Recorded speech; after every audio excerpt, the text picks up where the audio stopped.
All right. Well, we're pumped for this next guest, and I'm going to let Hayden introduce him as the offensive lineman of this podcast. But Hayden, this is another one that is a huge get for the pod. A very, very well known Mustang coming to make his On the Pony Express podcast debut. And without further ado, the floor is yours. Man, I just want to hand it over to a guy who was a teammate of mine my freshman year, a guy I definitely looked up to. The pride of South Lake Carroll and that historic program. Was a 3-star recruit, chose SMU, and then he started 10 games as a true freshman. I mean, because of that, I drew a lot of comparisons to that guy and tried to model my game after him. This guy's in his 7th season in the NFL. He's had an awesome career so far. Current starter at left guard for the Arizona Cardinals, fresh off of his win on Monday Night Football, Evan Brown.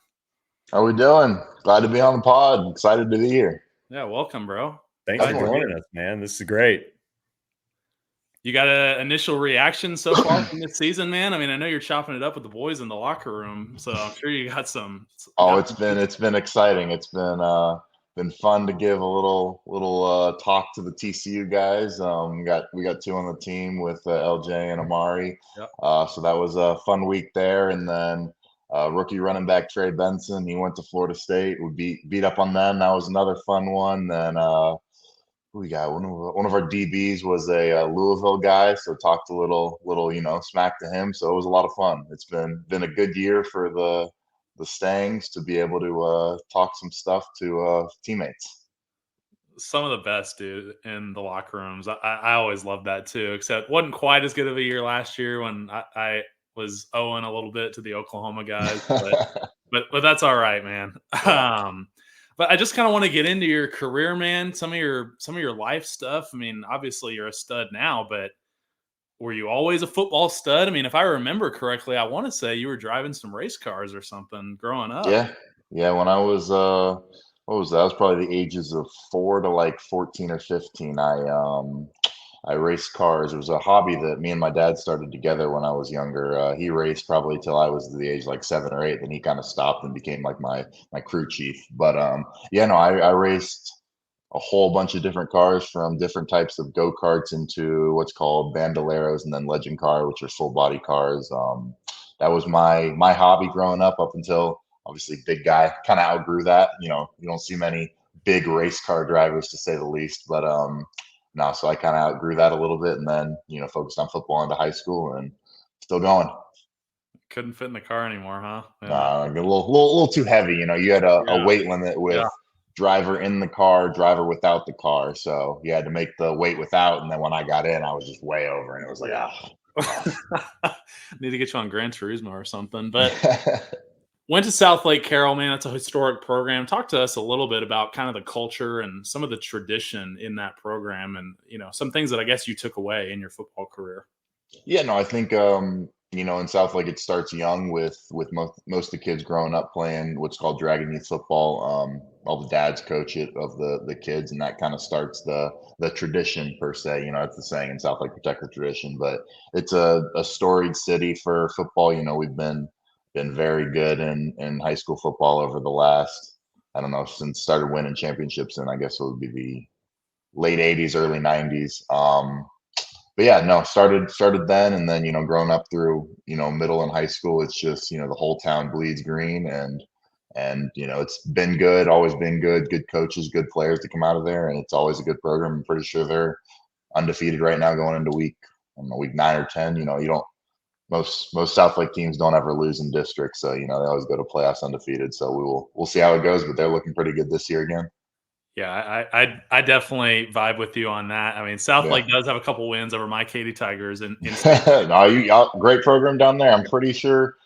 I've grown up. I watched South Lake lose to Katy once or twice and beat them a couple times. So that's a great rivalry. I wish we were able to make that happen more. But walk us through some of your recruiting, man. I mean, I know South Lake is a just 11th and 12th grade. So does recruiting even start before then? Can you still play varsity as a freshman? Like, how does that kind of work? Yeah. So we have like the way they split it up. It's kind of like you have South Lake High School, then you have the senior high. So the high school is 9th and 10th, senior high is 11th and 12th. But a few sophomores can make varsity. I was on varsity as a sophomore. I had a a shoulder injury during that year. So I was supposed to start at tackle, but early in training camp, shoulder went out on me. So I sat out that year. Won state that year. So that was a great experience of it. But, sadly wasn't able to play in it. But it was still part of the team and fun to do. And then, played my junior and senior year there. Recruiting wise for me started probably junior year during the season. Had all the letters from a lot of schools, but at the time I was maybe 6'1" ish, give or take, fighting the height battle all my life. Just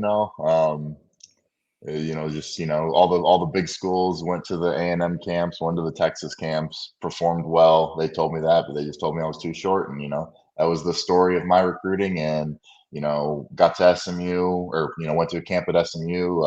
They offered me, I think at that camp or a couple of days after, but it was between there. I was looking at SMU, I was looking at Tulsa, and then had a couple of other places that I was looking at, but those were kind of the two places I was deciding on. And SMU being close to home, great education, ability to play D1 football, kind of was all together with me, and that was my decision. Committed there. What was that? Probably my end of junior year, summer leading into senior year. I kind of just didn't want to deal with it throughout the senior year, and just, obviously it's a whole different animal these days compared to what it was way back then. I look back at it, how I was recruited, and, talk to some of the high school kids I know at Southlake and, around the DFW area, how recruiting is now. And I don't know if I would have gotten a scholarship. They only offer 8 to 10 high school kids for each year, for what I hear, per school. And then they're out in the transfer portal taking kids. So I don't know if I would have had to, go D2 or D1 AA or whatever the situation may be. But, I was fortunate enough to be there, and, wouldn't have traded for the world. Loved SMU. How did you get, or who recruited you from SMU, and who got you there, I guess? Because I that was right when I was a senior at SMU, and obviously there ended up being coaching change and things like that. But what was that like with Coach Jones there? I played for June for a year, and so he was a great players coach for sure. Yeah. No, I like June. Didn't really know him all that much because, he was there when I got there on campus. Would have been, June of 2014. Oh, that's a long time ago now. June of 2014. And then, he was done by like week 2 or 3 of the season. But yeah, he was the head coach. And then my O-line coach, Wes Swan, I want to say, Yes, Coach Swan was who recruited me. Interesting guy. No, liked him a lot, but it was, at the time I, told myself, I'm not going to commit to a program for the coaches. Coaches come and go. I wanted to find a place that, felt like home to me, and just like, the campus feel, the vibes was, I knew I was going to be a business major, great business school. Just kind of all together was what it was for me. But yeah, that was who recruited me. And then they were out that year, and then Chad Morris took over, and was with him and Coach Fry for my remaining 3 years there after that. What was that transition like? You start as a freshman, and then you kind of have to start over with a whole new staff coming in. Can you talk a little bit about that and kind of how you developed a relationship with those guys? Yeah. Well, for me, it was a little weird because, so I don't know, week 6 or 7 of my, that would have been my freshman year, I blew out a shoulder injury. So I had torn my labrum and, played through it here and there, but the, the whole off season, with the new staff, I was rehabbing the shoulder. So I wasn't really, lifting with the team, working out with the team. I was in the training room kind of getting through there, but, I think they knew I could play. And Coach Morris, he had recruited me a little bit at Clemson. And so I had already known him previously, and, they knew kind of what guy I was. So I wasn't too worried about that, but I didn't really get back with the team doing much until really the summer program. So, yeah, missed out on a lot of that first off season with, how it went with those guys, just because was in the training room most of the time just doing the rehab. So couldn't really touch much on it. Just wasn't around for the lifts or the running and stuff like that. But got into the season. So it was a tough year for the boys, but we made it through. Yeah. Can you talk a little bit about how you kind of built that relationship with Dustin Fry? Was it just one of those deals where you let the on the field talk, because I remember y'all being close freshman year. Yeah, no, definitely. I think we just developed a good relationship over time. Just between, playing over the years, I think I was at right guard my freshman and sophomore year, and then when I moved to center my junior year, I think that's when we became, closer as a coach and player. Just because, being the center, in meetings, they're there for everybody to hear a part of, but a lot of the information goes to the center with making decisions, making calls, kind of how that goes. So I think that's where we, started to develop our relationship and became, pretty close. True that, brother. But you did set the building blocks, man. You guys finished with a winning season, 2017. It's first bowl game for SMU since the 2012 Hawaii Bowl. But, dude, I have to admit, that was a crazy and not super fun bowl season, to be honest, with everything that went down with Coach Morris and Sonny Dykes. Yeah, no, it was interesting. I didn't even experience most of it. I was sick as a dog for the majority of it, so I was held up in my hotel room just trying to feel okay for the game. So I know it was didn't know who was calling the plays. It was a tough show at the time, but when it comes down to it, it's the business of college football. Guys are going to move on. Guys are going to get paid elsewhere. Guys, from staff speaking, and happy for them when the time comes. But at the same time, it's like it's tough. Yeah. Tough situations. Yeah, GJ is now killing it at Texas State as the head coach there, and he called the plays for that bowl game, which is still just wild to see all that kind of come around for him. At least I don't know if you do him well or not. He was our O-line GA. Oh yeah, definitely worked with him a good amount for sure. Yeah.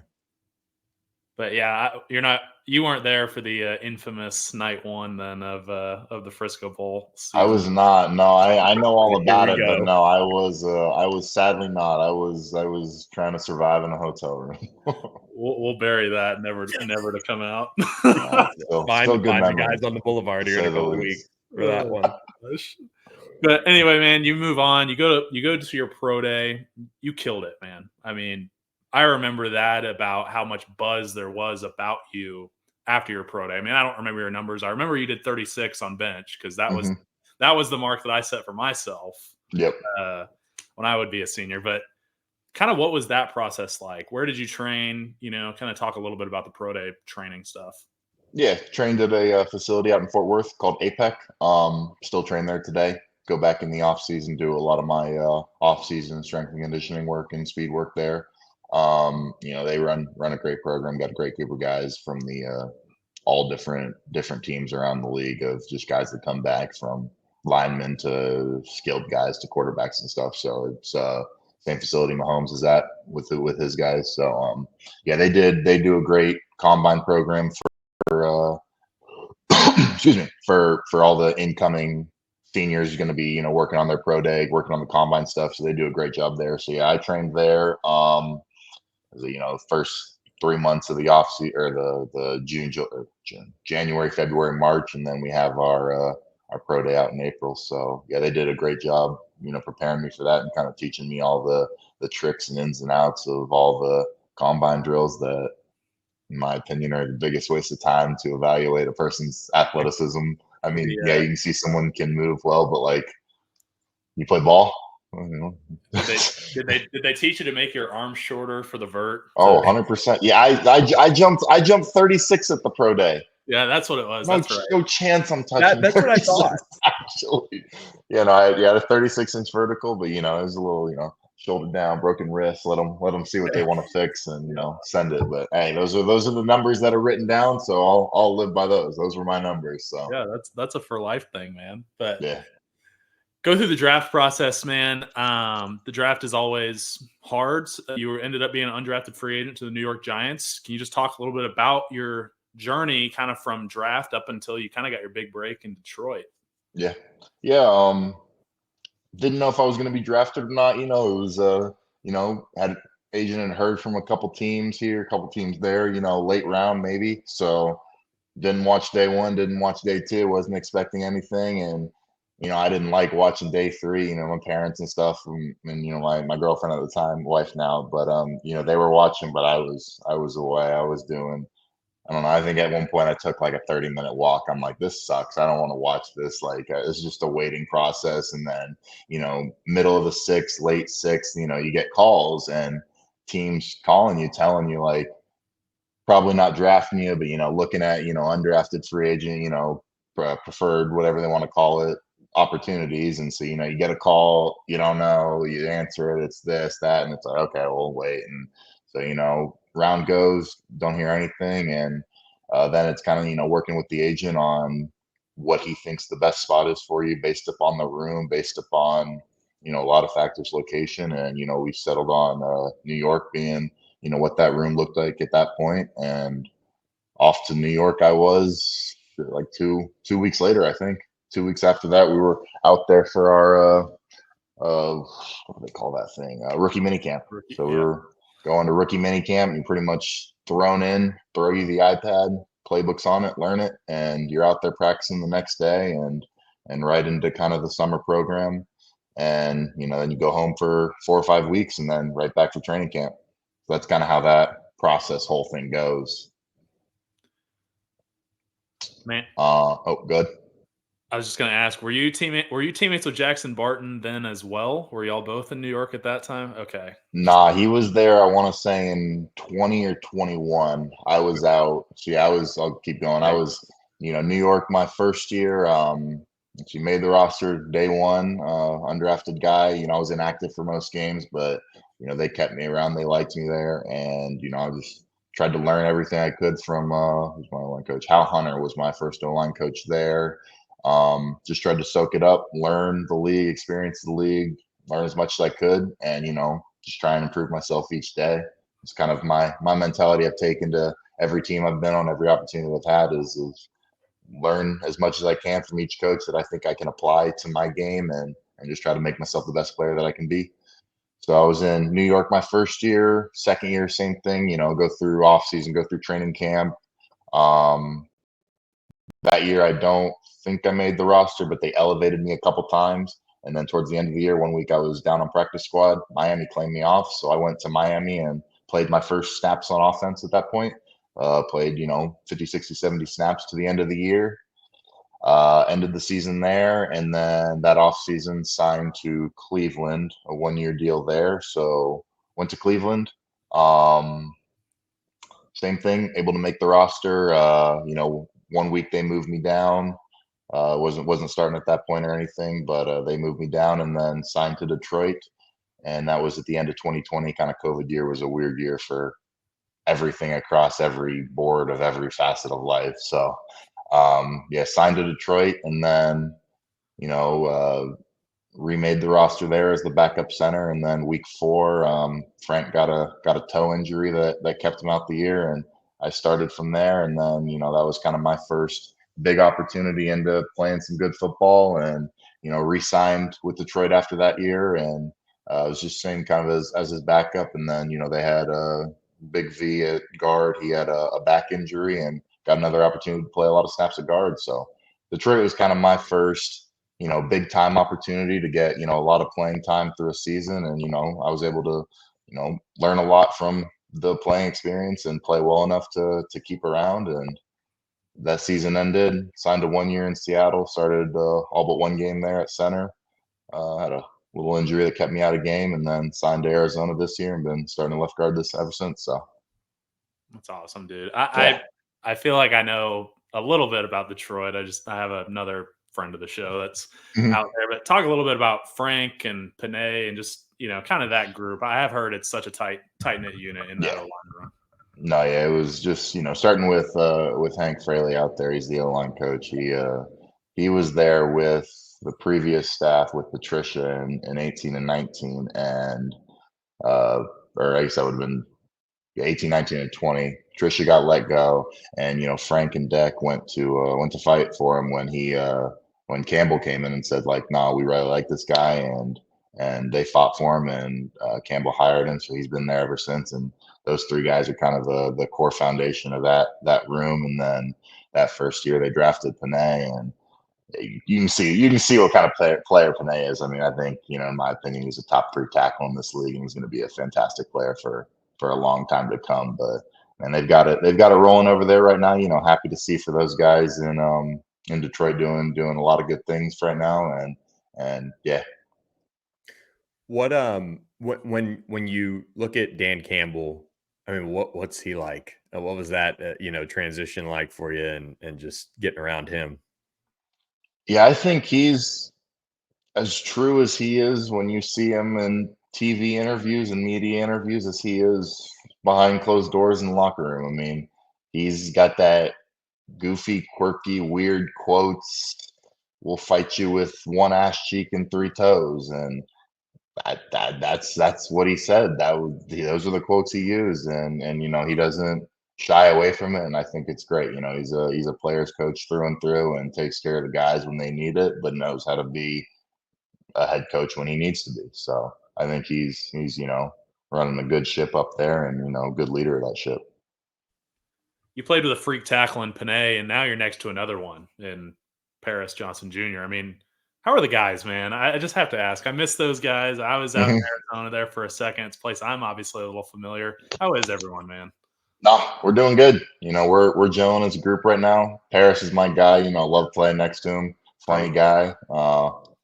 It's been a lot of fun. No, boys are doing well. Boys vibes are high. After this win, we're very up and down right now. We got to find a little bit of consistency, but you can't find consistency without getting a win. So get one, and on to how it goes, on to the next week, and That's right.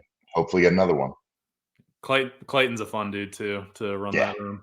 No, yeah, I've gotten to know him pretty well, and I like how he runs the room, and he's obviously young with being an O-line coach, and he's learning, but I think he's doing a fantastic job right now. A guy I covered. I gotta go back to Seattle real quick. What's it like playing next to D. Lou? I mean, he's like, D. Lou. I mean, yeah, Lou's. I like Lou a lot, man. He's a Lou's a classic, funny isn't he? guy. He'll talk a little bit here and there, but he doesn't say a lot. Yeah. But yeah, he on the football field though, like good dude, smart guy on the football field. And yeah, when you can get him in a groove and get him playing, man, he plays really good ball. So I know he signed a pretty good deal out there with Carolina right now. So I was so happy to see that for him. I know they're having a tough year right now, but yeah, I was just happy to see him, have some success with that, and good ball player, and hopefully they can get building that program up now. Yeah, he kind of has like the opposite story of you. I feel like. I mean, you were at a Texas powerhouse, Mhm. around huge crowds. I mean, he came up just playing like just Yeah, basically, I small think his ball. senior year, small ball, Yeah. JUCO, and then won a natty at Mhm. LSU. But anyway, Yeah. yeah, sorry, I had to ask about D. Lou. He's one Oh of yeah, my guys. no. Dealer's a great dude, man. I had a lot of fun playing next to him that year. That's awesome. I always use this as kind of a measuring stick for who are the guys I'm going to hang around. What are your OTA activities, dude? They cut you loose at noon. What do you get into in the afternoon in the off season, bro? Depends where I'm at. Okay. Out here, played golf. Played a good amount of golf, just Nice. because Arizona being a great hub for golf. So yeah, one thing is you're 110 degrees out there. Yeah. You're just baking out in the heat. So I was really only ended up playing 9, and then I'd come back and hop on the sticks with the boys, play a little bit of Call of Duty. Um, Other than that, I wasn't able to spend a lot of time out. I was flying back and out to a whole bunch of different places with I don't know, I had a couple weddings to go to. I had a couple of vacation weekend kind of trip things planned, and then I just flew back to see Maddie back at home. So Family man. traveled a lot, but say again. Family man. You got a wife at home, Yeah, man. got to. Got to. But yeah, so like here, that's what I was doing. Went up in Seattle. Still flying back a lot, but that was more just I'd go out in the afternoon or in the evenings and go eat at a bunch of different places. Seattle has some fantastic food, a lot of Asian influence out there, and me being quarter Japanese, I grew up eating a lot of Asian food, and it's probably one of my favorite cuisines to eat. So yeah, I was eating at different restaurants every day, just trying just different foods and just enjoying it. A lot of good food out there. So That's sweet. There's a sushi yeah. place in Arizona. I'm gonna have to text you afterwards. Jackson has Yeah. taken me like 15 times. Okay. Just ask Jackson tomorrow, and All he'll know right. exactly where I'm I talking. can do that. I can do that. Yeah. You got any plans for Arizona's bye week, man? You gonna come around here, hang out with us? Yeah. I'll be back in town for the BC game. So yeah, we'll definitely catch up. But yeah, we'll be back probably we're getting into town Thursday-ish, and go out and do the whole boulevarding experience. Only done it a handful of times, so it'll be an exciting time. So it's gassed up now. It was good a yeah. long time ago, but it's gassed up with this ACC Oh, yeah. move. I can tell you that much. So, question for y'all. Actually, what do we think about that Pitt game? We think there's a chance. Think there's a chance for that game day. We're not going to jinx it, but gotta get through this week. not to just looking in the future a little bit. Maybe not. We'll see. As Hayden likes to say, Hayden made that move. It's perfect. It's not jinxing; it's manifesting. Manifesting. There we go. I like that. You know, that'd be a cool experience, man. Yeah, that would be wild. I think it's homecoming also, right? Yes, yeah. There is. Talk about gassed up. Yeah. That'd be a good one. Yeah. Started manifesting that like 4 weeks ago. Yeah. After the TCU game. But you got a spot you're going to hit when you're back home in Dallas, man? Man, I'm probably going to hit Chewy's. There you go. I'm a big fan of Chewy's. You know, it's good Tex-Mex spot. Nothing over the top. Nothing too special. They got good margaritas, and they got some jalapeno ranch dip that I love it. That's one of my favorite dips for chips that I eat way too much of when I go. So yeah, I'm missing some Chewy's for sure, but other than that, no, just see a couple people and just take a couple days off just for some relaxingness. Yeah, Mexican food you get outside of Texas is not the same. Some good taco spot around here. Rusty Taco. There's a couple in Dallas. They got one out here, so it's been my little Tex-Mex-esque fill. There you go. Do you have a prediction for this weekend, SMU Duke? We're going to get the dub. I know that much. All right. I don't know if it's going to be by over 11.5. We'll find out, won't we? Yeah. You're busy studying numbers, Dave. I got a buddy up in Seattle, Jake Bobo. He was a Duke guy, so we may have to put a little friendly wager on it. I'm going to shoot him a text after this. There you go. Love it. Oh yeah, man. Well, it's just awesome to see you doing what you're doing. Just for all the quote unquote short guys out there too on the O line. I mean, you get that leverage, you get it going, and it's awesome to see it play out the way it has for you. It's especially just coming in as a guy from South Lake Carroll, and you started right away and you put it all together from start to finish for SMU. Yeah, appreciate that. Thank you. Big part of the culture, man. You're a big part of why SMU is who they are today. So we appreciate you jumping on with us, bro. Yeah, no, absolutely. Appreciate y'all having me. Love listening to the episodes. I think y'all do a fantastic job, keeping people informed and good insight. And, I love listening to them. Appreciate that. Well, we'll have to do it again. We'll get your off season thoughts on everything once it's all said and done. And looking forward to following you and keep it rolling in Arizona. Keep that momentum going after this week. Yeah, that's the goal. Awesome. Thanks, Evan. Appreciate you jumping on. Appreciate y'all. Thanks, bro. All right. See y'all.